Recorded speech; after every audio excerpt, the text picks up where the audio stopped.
साथियों नमस्कार, आप देख रहे हैं भिलाई का सच। भिलाई की राजनीति में इन दिनों भूचाल सा आ गया है।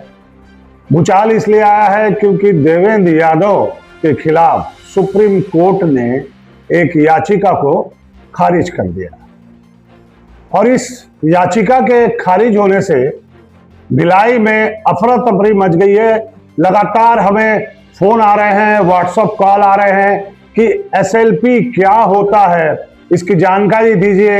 और देवेंद्र यादव के मामले में जो एसएलपी की बात की जा रही है वो क्या है। तो सबसे पहले मैं आपको ये बताना चाहूंगा कि एसएलपी क्या होता है। आइए मैं आपको बताता हूं कि एसएलपी क्या होता है। तो एसएलपी क्या होती है ये मैं आपको बताता हूं, ध्यान से सुनिएगा, क्योंकि लोग जानना चाहते हैं एसएलपी का फुल फॉर्म क्या है और एसएलपी क्या है जो देवेंद्र यादव के बारे में इस एसएलपी की चर्चा चल रही है। तो मैं आसान तरीके में आपको बता रहा हूं कि एसएलपी क्या होता है। स्पेशल लीव पिटीशन कहा जाता है इसको, इसका फुल फॉर्म यही है।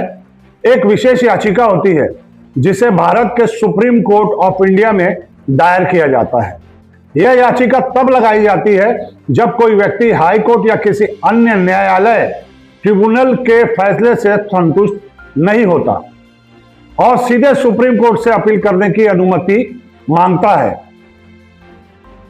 एसएलपी किस आधार पर होती है, यह भी एक बड़ा सवाल लोगों ने किया था, वो भी मैं आपको बता रहा हूं।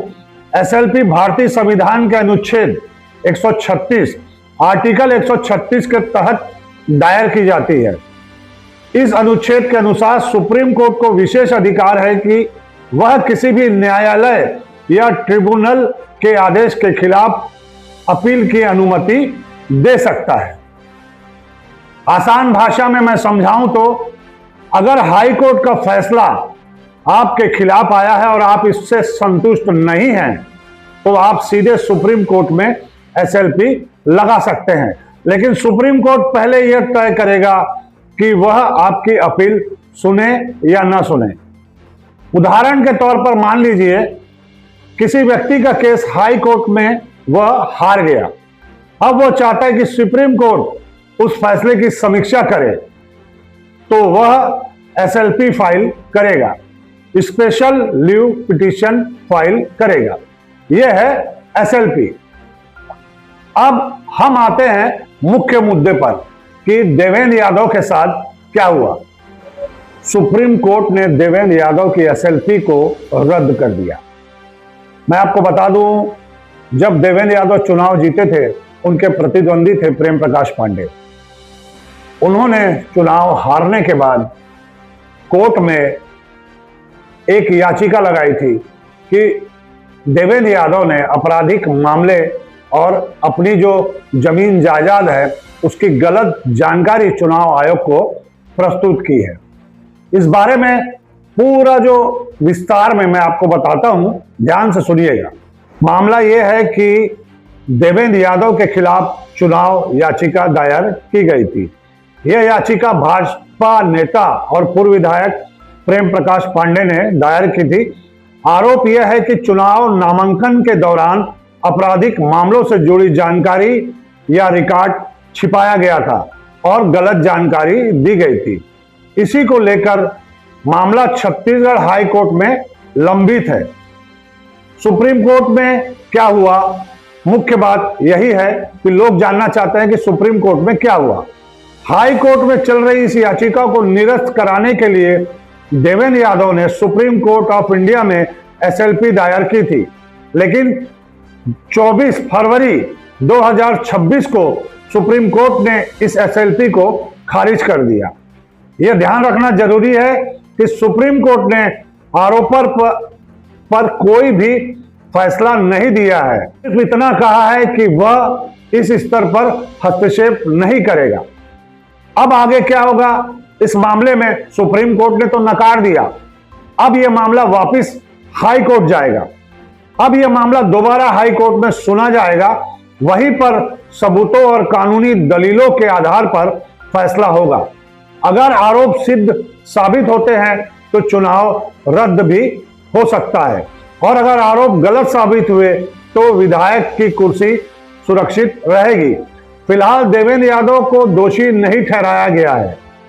देवेंद्र यादव अभी दोषी नहीं पाए गए हैं और इसकी सुनवाई जो है बिलासपुर हाई कोर्ट में जारी रहेगी। अब सुप्रीम कोर्ट ने जब नकार दिया है तो वापस हाई कोर्ट में इसकी सुनवाई प्रारंभ की जाएगी।